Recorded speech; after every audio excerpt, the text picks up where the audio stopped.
who killed himself by repeatedly firing a nail gun into his head and chest. Coroner Ollie went out of his way to stress that these were people without a history of mental illness, from loving families faced with the slow, irreversible decline of chronic disease. He said his office saw no way of preventing these deaths, quoting directly, "To my knowledge, the people we're talking about have made an absolute clear decision. The only assistance that could be offered is to meet their wishes, not to prolong their life."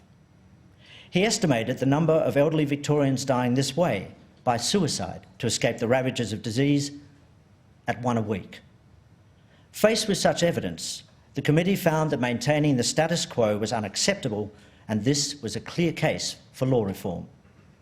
Its recommendation, by a majority of 6-2, was that voluntary assisted dying with strong safeguards be introduced as another option at the end of life. How, you might ask, can all this evidence, all these experiences, all this torment not lead to a change of law in this country? How can we turn our backs on what we know is happening, this terrible and widespread suffering? Well, let's see how it happened last time. The story of how the Northern Territory law came to be repealed by Parliament bears repeating, because the forces that stopped it then are still in play. The joint operation was led on the Liberal side by a young Kevin Andrews, a leading member of the Conservative Lions Forum, dubbed by some the God Squad, who worked in tandem with rising Labor star Tony Burke. Only 25, and not even in the federal parliament, Tony was an ambitious young foot soldier with the Shop, Distributive and Allied Employees Union. They were supported by a group of Conservative politicians from both parties. Their campaign was also given significant extra parliamentary support from two wealthy and well-connected Catholic businessmen. Looking back now, two things are striking. First is that on the questions that are most fundamental to how we live, love and die, religious belief trumps everything. This is the theocracy hidden inside our democracy. Second is that what Kevin Andrews and Tony Burke engineered was an outright denial of the will of the people of the Northern Territory as expressed through their elected representatives. It's an issue where denialism is still rampant today. Denial of the public will, denial of the evidence. I learned firsthand how this works when I attended an international conference hosted by the Hope Anti-Euthanasia organisation in Adelaide last year. Convened by a one-time senior officer of the Catholic Archdiocese of Adelaide, the conference heard a lot about how to influence politicians. This was how former New Hampshire legislator Nancy Elliott spelt out the tactics that had worked for her in the States. When you have lots of arguments, she said, if one argument gets blown out of the water, you still have more, and each argument will reach somebody else. For instance, one way to oppose assisted dying is to suggest it is a threat to people with a disability. I'll explain why this is untrue later, but as Nancy enthused, right now the disability argument is really kicking it. It's very powerful. Will it always be powerful? We don't know. 2, 3, 4 years from now, that may have holes kicked in it just for different reasons, so we have to be flexible. Citing elder abuse and suicide contagion as other good arguments, she went on to say, you only have to convince legislators that they don't want this bill. You don't have to win their hearts and minds. All you have to do is get them to say, not this bill, and then you've got your win. I call these tactics FUD, fear, uncertainty, doubt. So one seed of FUD and you can reap a harvest of political inaction. Just scare the hell out of people without ever engaging with the evidence accumulated now over 20 years in countries with assisted dying laws. And here it is. 1. The vast majority of people who access these laws overseas are dying of cancer and are in the last weeks or even days of their lives. 2. The groups most in need of protection from abuse under these laws, the elderly and the disabled, have faced no increased risk under them. 3. These laws have not adversely affected the relationship between patients and doctors, but in fact its opposite. And 4. That there is a powerful palliative effect in simply giving people the means of ending the horror, some sense of control, even if they choose not to take it. This evidence is overwhelmingly accepted by the people, medical professions, media, courts and parliaments in the places where these laws exist. If you aren't even going to proceed on the basis of evidence, what are you doing? You're engaging in a deliberate strategy of denialism and the propagation of myths. Myths that have been planted in the minds of many as the truth because, at face value, they sound plausible. I went to test them. Myth 1, the slippery slope. The idea being that once you write a law to assist people to die, there is no way of controlling it. Let me take that face on. It's such a potent and alarming proposition, I searched assiduously for credible evidence of it in countries with assisted dying laws and found none. Nor did the Victorian Committee, which travelled overseas to the same countries to speak with doctors, medical and legal experts, palliative care specialists, disability rights groups and opponents of these laws to see how they were working. Instead, they found rigorous safeguards, monitoring procedures and high levels of compliance sitting within robust regulatory frameworks focused on transparency, patient-centred care and choice. Instances of assisted dying are rare, they reported, and assistance in dying is, in the vast majority of cases, provided to people in what would otherwise be the final weeks of their lives. They concluded, "We found no evidence of institutional corrosion or the often cited slippery slope." Neither did the Quebec Select Committee before them, which spent 2 years on its own investigation, also travelling overseas, before recommending for a law on assisted dying. It reached the same conclusion as Victoria: no slippery slope and tiny numbers of people using the law. The numbers? In the Netherlands, according to official data accepted by their parliament, those assisted to die comprises less than 4% of all deaths each year. In Belgium, it's 2%, and in Oregon, remember, less than half of 1%. In all three places, after decades of operation, public support for these laws is in excess of 80%, opposition less than 10%. All those numbers have been stable for many years. So let's say it clear and move on: no slippery slope. Myth 2, no law can be written to safeguard the vulnerable. The most frequent dog whistle used by opponents of assisted dying.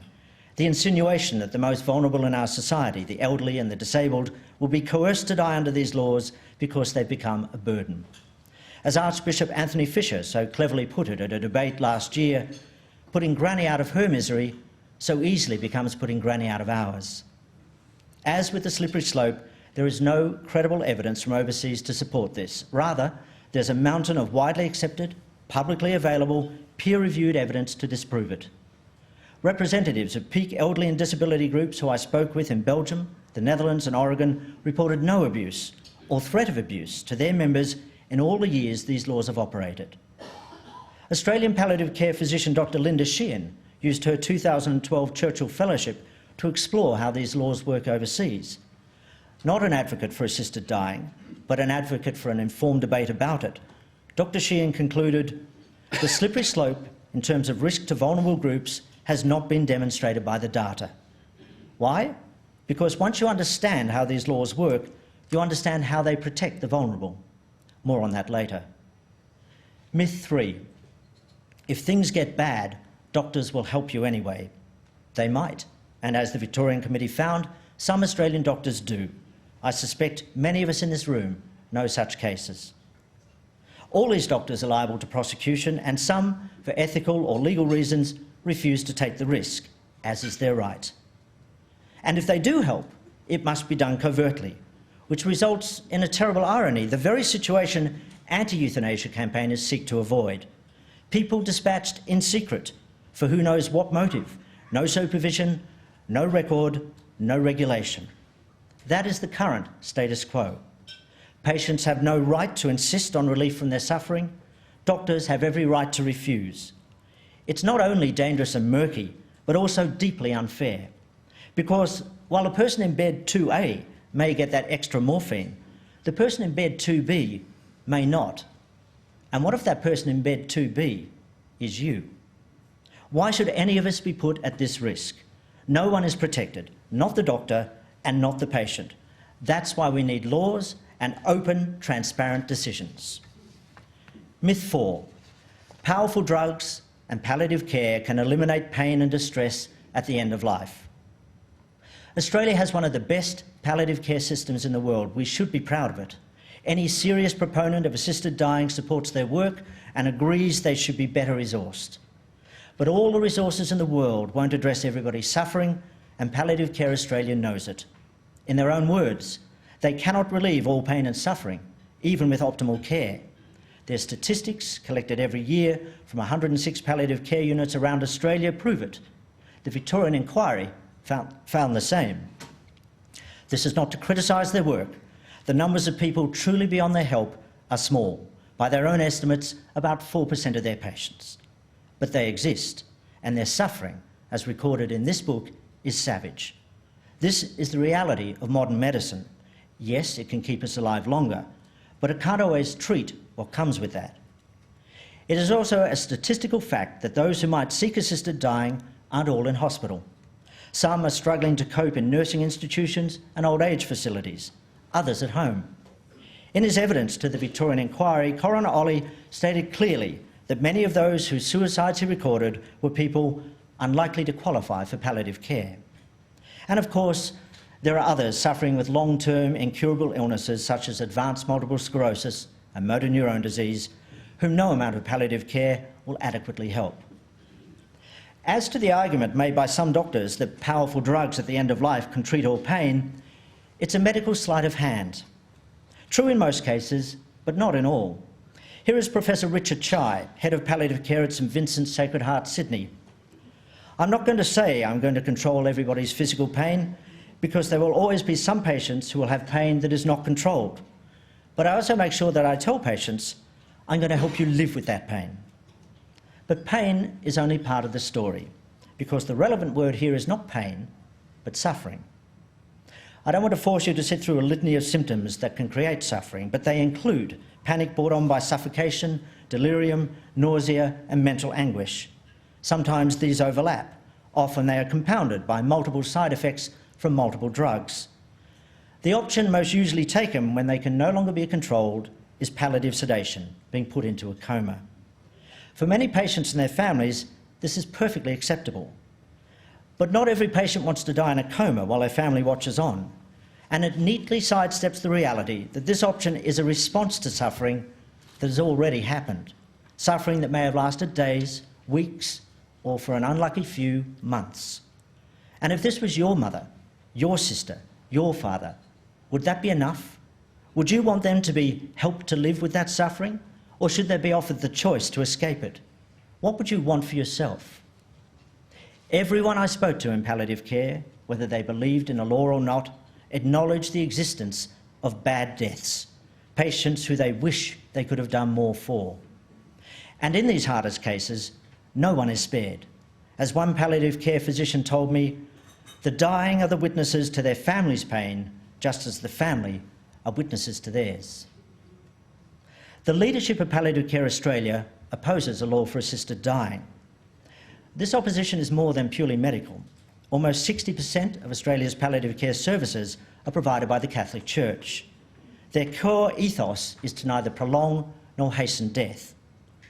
Yet the conversation within palliative care is slowly changing, partly due to the research of Dr. Sheehan.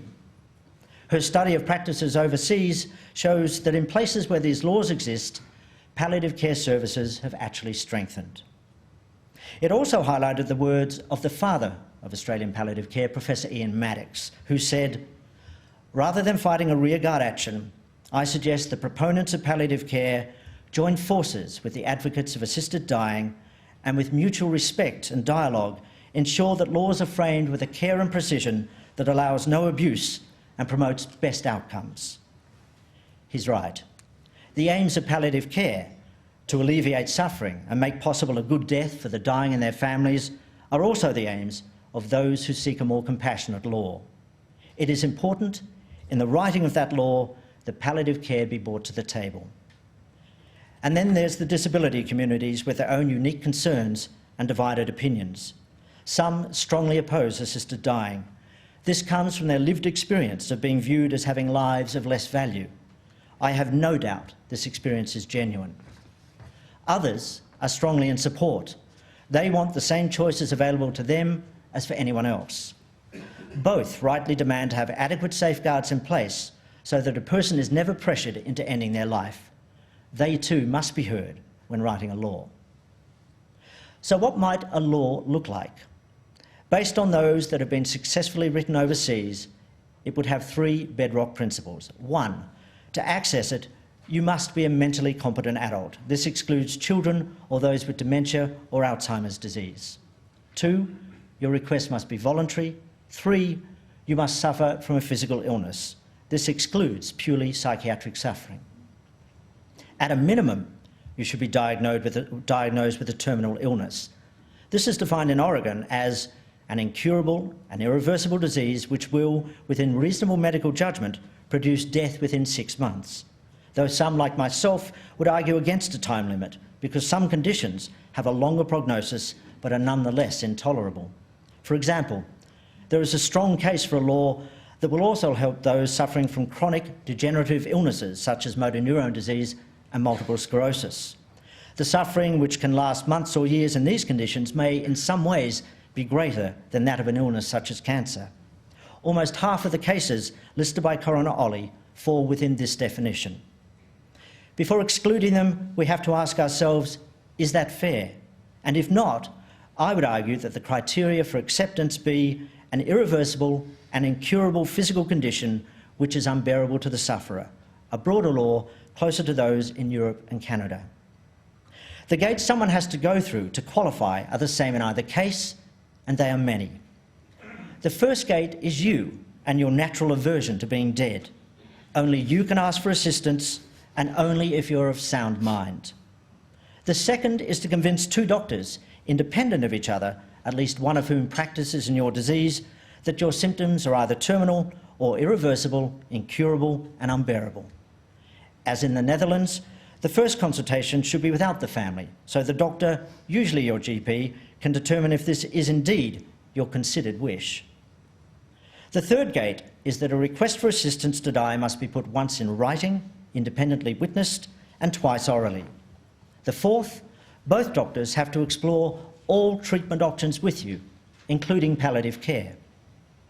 The fifth gate is that should either doctor consider that any psychological disorder is impairing your judgment, they'll refer you to a psychiatrist, as happens in Canada, California, Oregon, Belgium, and the Netherlands. Once your primary doctor is satisfied that you have met all the criteria, she will then write you a prescription for life-ending medicine, which you can drink. Having received it, you have to complete a form attesting that this is your decision and that you fully understand its consequences, this to be included in your medical record. All of which leads to the final gate, again, you. Only you can decide to drink the medicine. As Oregon shows, many choose not to. You can rescind your request for it at any time. If your disease means that you can no longer swallow, a doctor may legally inject you. Your written requests and medical record, both doctors' notes, and if required, the psychiatrists, all go to the coroner's office and also a committee of review. In the Netherlands, this consists of a doctor, lawyer, and ethicist. Both bodies have the power to call in doctors for questioning and to refer their conduct to police for prosecution. That is what a law for assisted dying would look like, not a licence to bump off granny. A carefully written law you can access only if you have an extreme medical condition from which you are dying and which protects doctors from prosecution should they follow strict criteria. I want to emphasise that what I'm proposing is a law to make legal a practice that's already happening in Australia, but happening, as the Victorian inquiry found, without regulation, without support, without transparency or accountability, and from the evidence received, sometimes without consent. In Australia right now, if you're dying and wish to end your suffering, by law you're allowed to commit suicide with all the trauma and darkness that entails.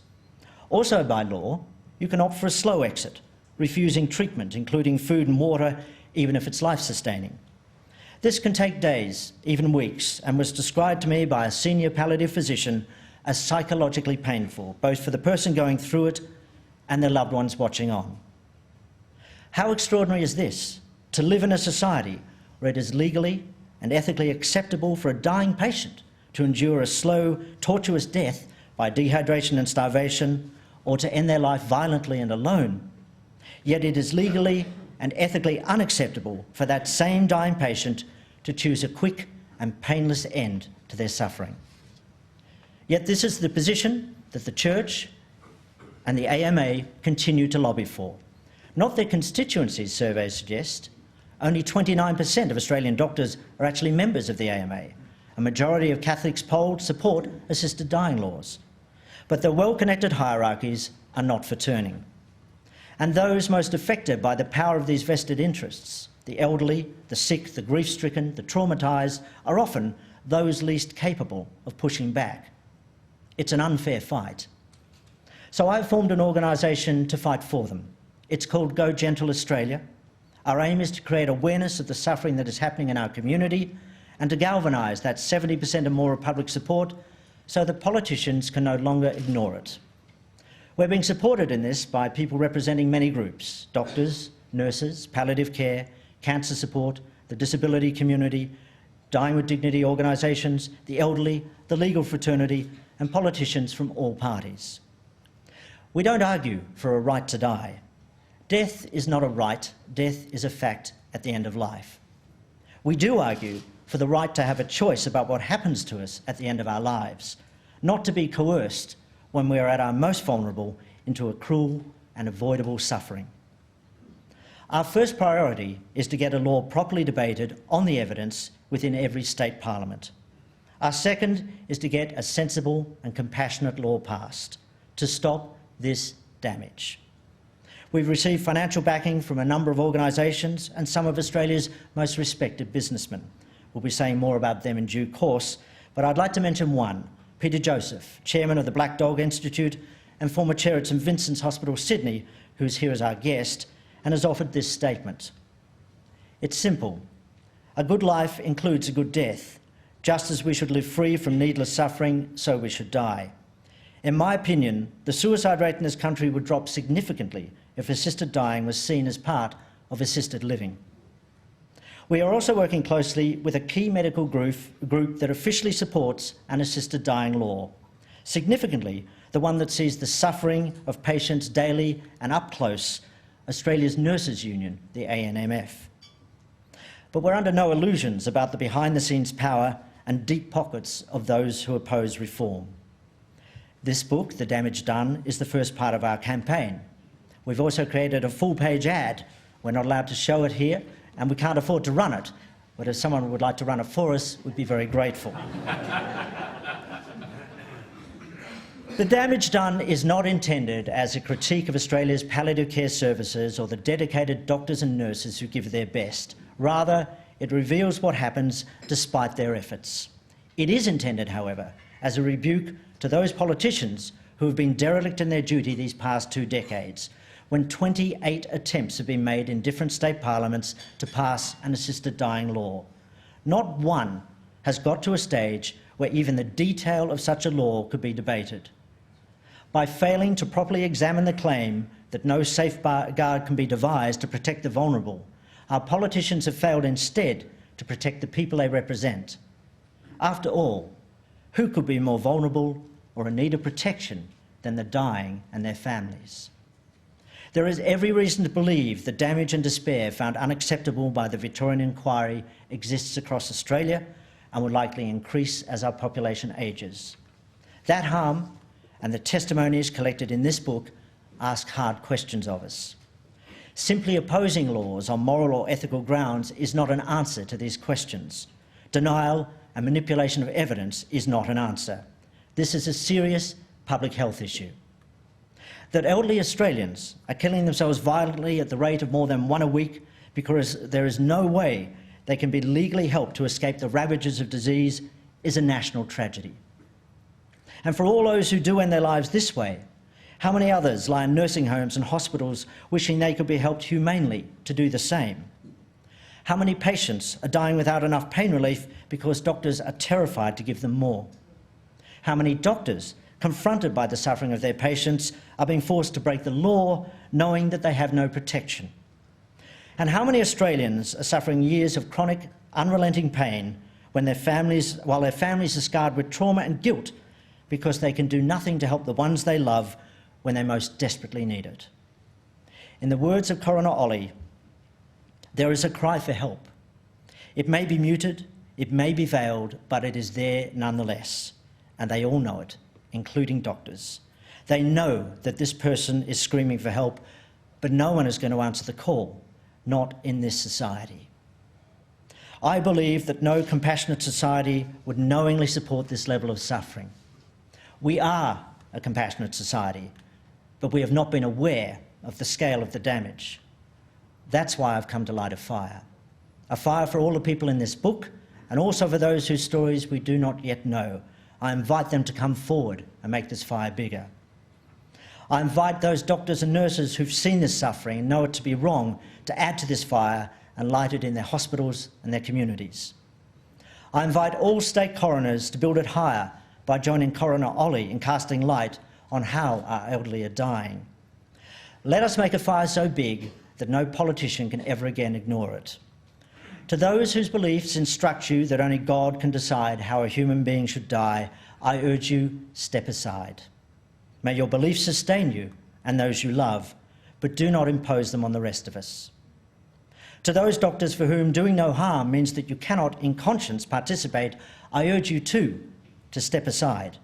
Do not stand in the way of other doctors who, in equally good conscience, see leaving a patient to suffer when they are beyond meaningful medical help as doing more harm.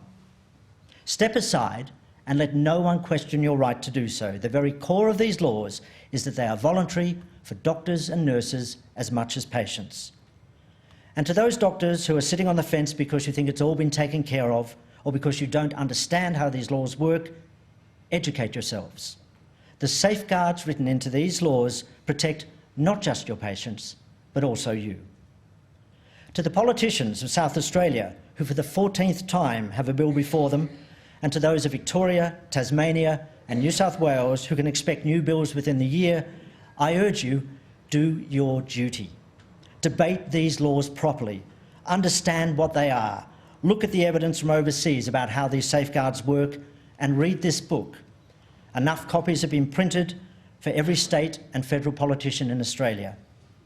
Should you continue to stand in the way of a law for assisted dying, let it be in full knowledge of the suffering taking place in our community because of that refusal. Write this law and right this wrong. Thank you.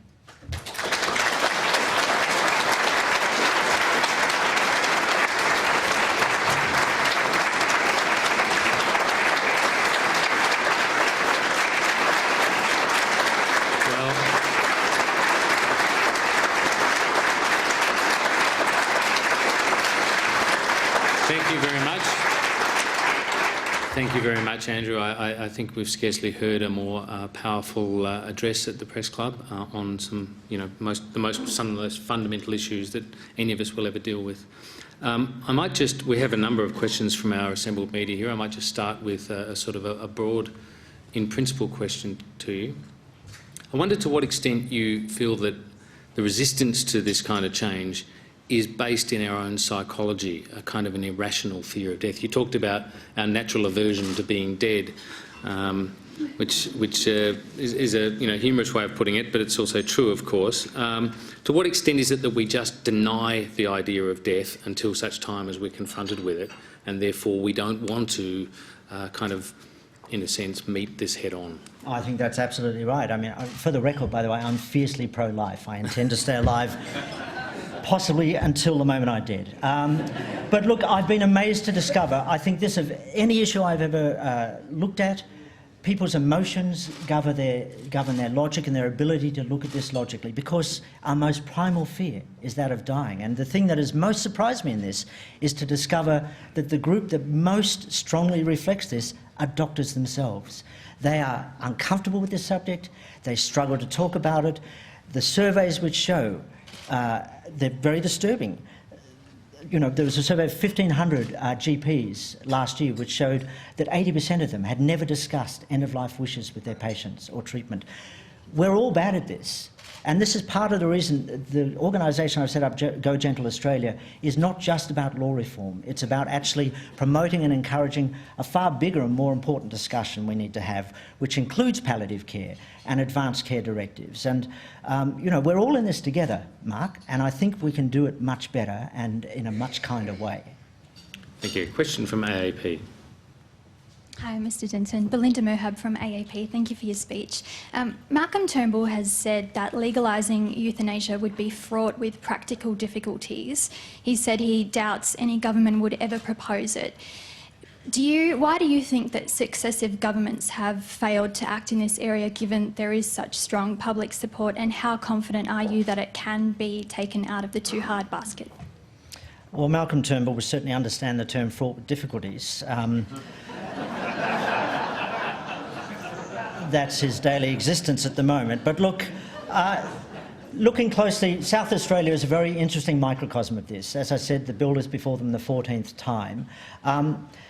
What I've discovered in talking to politicians there and reading back through the history is a couple of things happen. One is that this is confrontational and complex material, and many politicians don't look at it very closely. So they're easily persuaded by vocal groups, and often that's the Christian lobby, Family First, groups like that, the Australian Christian lobby. They're often persuaded by those myths, that sweeping statement of the slippery slope, or that no safeguards can be devised to protect the vulnerable. And because this doesn't get through to a committee stage, it's voted out at the first round, it's never actually looked at in close detail. So this has been a failure of the parliamentary process. And I think the other reason this has happened, which is why I'm here today, is because when I speak to politicians, when I speak to doctors, they say things like, I've hardly ever had a request, or I've never seen this happen. They're not aware of the scale on which this is happening. For instance, in palliative care, Dr. Linda Sheehan did research this year asking palliative care physicians about their attitudes to assisted dying, and 97% of them had admitted that they had received a request from a patient for help to die. But if you're an individual, that may have only happened once in a year, so it's easy to think it's not much of a problem. So I think there's been a lack of awareness with respect to all concerned, doctors, politicians, of the scale of the problem. And I think the Victorian inquiry has done the community a great service by detailing what is happening, and Coroner Ollie in particular, with his undeniable evidence of the suicides that are happening amongst Australia's elderly, evidence, by the way, which was confirmed to me by the South Australian coroner, Mark Johns. I think this now needs to be looked at as hard evidence about what's happening in our community. And I hope, and it's not just me, there's a lot of people who are stepping up on this question now. I hope what's going to change is that politicians no longer feel comfortable to just step away from a solution to this kind of suffering. Question from the Australian. Mr Denton, Joe Kelly with the Australian. In your speech, you identified some people with religious beliefs as a potential obstacle, and you said to those whose beliefs instruct you that only God can decide how a human being should die, I urge you, step aside. Just on that logic, given the law you outlined, do you envisage that would be mandatory in nature for health practitioners and doctors to carry out, or could they object on conscience grounds? Would there be an exemption on religious grounds? And secondly, if I can, I'm just wondering how important enforcement of the requirements of any proposed law would be. One of the issues that continually comes up is that there'll be pressure to further roll back the legislation in this area and relax it. Do you concede that if this happened, that there would still be a campaign to further change the law?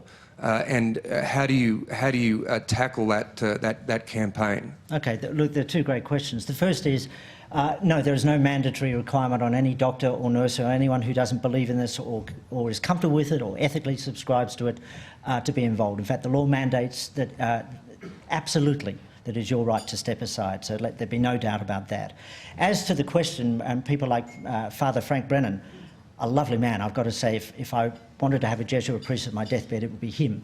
But he's put this to me, that what's called the logical slippery slope is that these laws will continue to expand.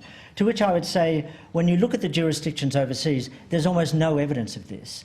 But even if there was an argument for it to expand, that's how democracies worked. We've been debating this for 20 years and not even got to square one where we can help somebody who's dying horribly of cancer to speed up their deaths by 5 minutes. That's what our democratic process has resulted in.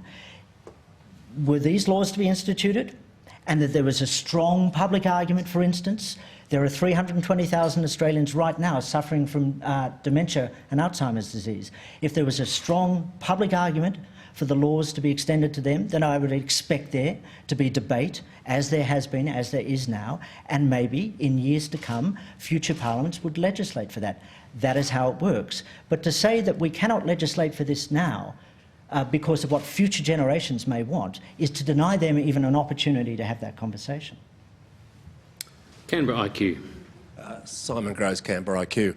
Just on the theocracy issue, thanks for sharing with us the odd couple of Mr Burke and Mr Andrews. That was pretty exotic. I don't think they've worked together since. One of the ironies of this debate is that the strongest resistance comes from institutionalised organisations who maintain the notion that there is actually life after death. And not only life after death, but it's pretty good. And it lasts forever, and yeah, it's cool. You'd think that as stuff gets pretty shabby on the mortal coil, they might be keen to fast forward. But no. So I'm interested in, you must have looked at this across the religions, Christian, Muslim, Jewish, Hindu, the lot. Do you see variation in either the institutions and or the believers in their response to the kind of message you're putting?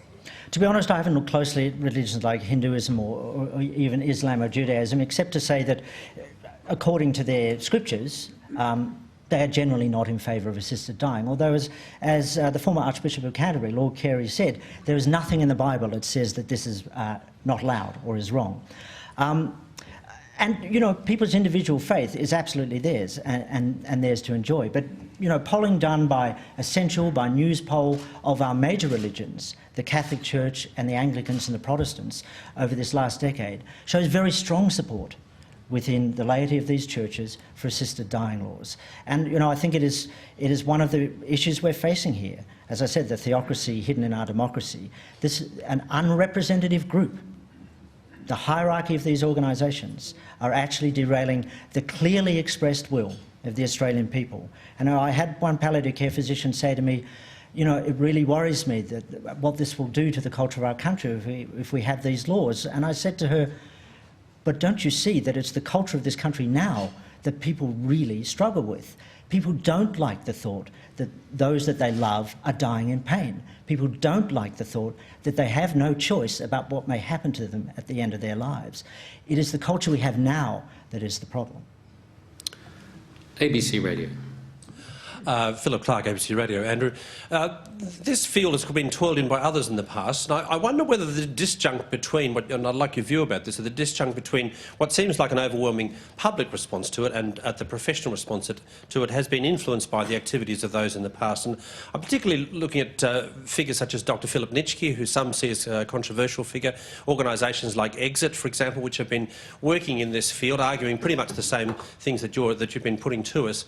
How do you assess their contribution, particularly Dr Nitschke's, and do you think they've helped or hindered the cause that you're advocating today? That's a great question, and the answer to Philip Nitschke and Exit are both interlocked and different. I think Philip Nitschke has been a hero to many Australians, many older Australians who have desperately been looking for some help, and he's found a way to help them, albeit breaking the law. Having said that, I think Philip Nitschke has also been a huge problem in this debate. I think for many people, he symbolises the debate. And I think there's been a zealousness and sometimes a lack of willingness to listen from him that I think has put people off. However, where Philip Nitschke is at now and where Exit is at now has nothing to do with what this campaign is. Philip Nitschke is about the right to die. He argues that every adult over the age of 50 should have a peaceful pill which they can choose to take or not. I personally don't agree with that. And it's got nothing to do with the law that we're talking about. We're talking about a narrowly written law for desperately ill people who are dying, as I explained earlier. I think also, not just my voice but many others, what is clearly happening, and I think the Australian Nursing Federation are a good example of this, is that far more mainstream voices are stepping forward now and saying, as Australians live longer, as Australians get sicker in ways that are harder to treat, this is a mainstream movement. This is not Philip Nitschke.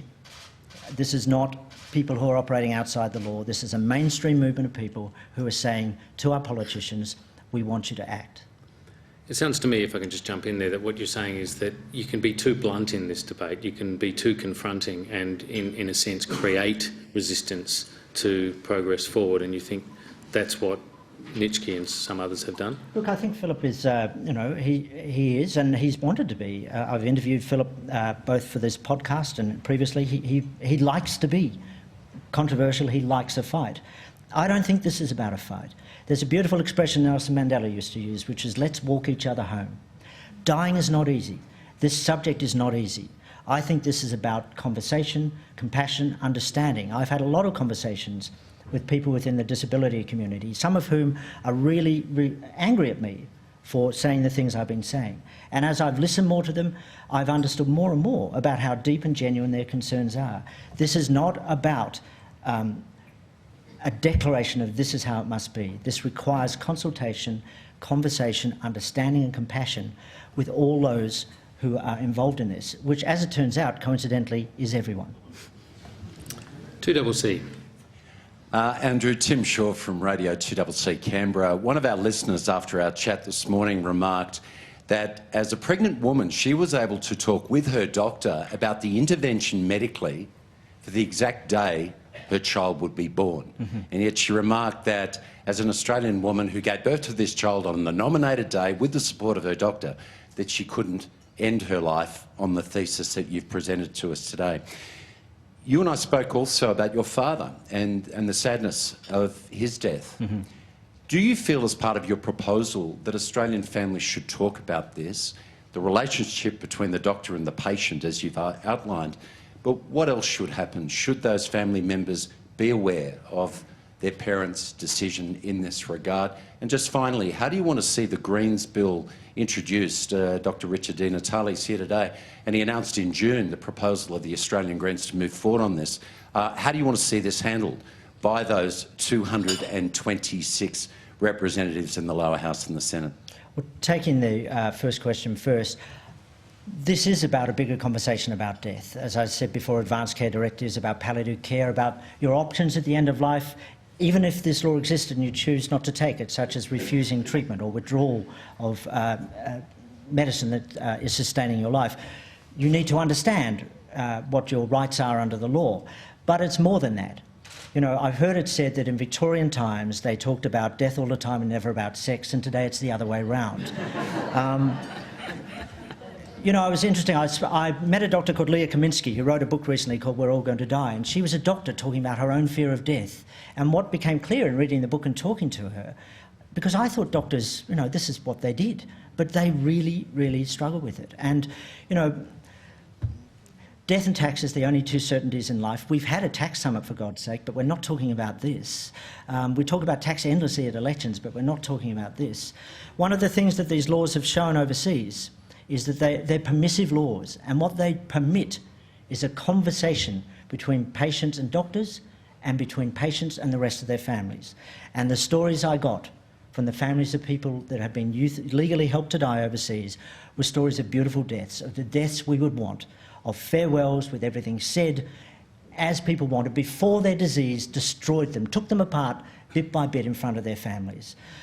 To your second question about Dr Di Natale's bill, it only got a small amount of debate in the Senate before the political jamboree was let loose. And I did note that amongst those who spoke were Bob Day and Senator Cory Bernardi.